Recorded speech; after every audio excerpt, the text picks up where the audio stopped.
to do is I'm going to add those same NSX networks that I've created for that 3-tiered app that I deployed, except now I'm going to bind them back to the vCloud Director instance of that 3-tiered app, and I'm going to get it off of that org edge that I'm deployed to.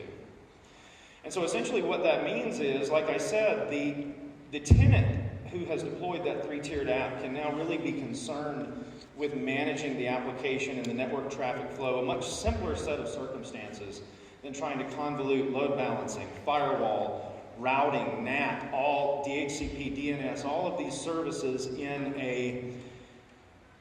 I would say, sort of a legacy mode of positioning multiple edges, vApp edges. The org edge, the provider edge is a much more difficult thing to chain than to simply now manage all of those services in the provider edge and then link them back. You can see here that I'm now just consuming the back end and the front end tenant network. Finally, what I'll do is go back into that vApp, and I'll have to provide the org networks based on those provider networks, and I'll bind the vApp to those. Now, that sounds like a bit of work as well. I have a cloud migration session coming up here at 4.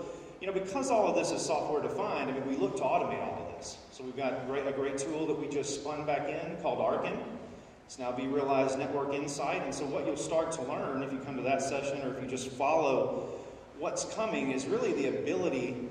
to sort of front run a lot of these structures based on what you discover about the application. And that's really going to enable the dialogue that you have with your customer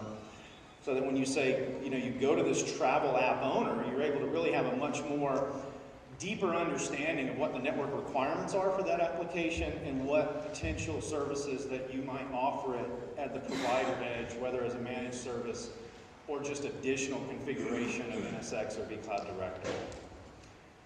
And so with that, I got one more slide, and just as a quick parting example here, another really good thing that we've seen, and we're doing this with a lot of our providers in the field, we're actually using these same filtered networks to provide like a multi-home path from an in-guest agent to some of these other services. And because these are security-based services,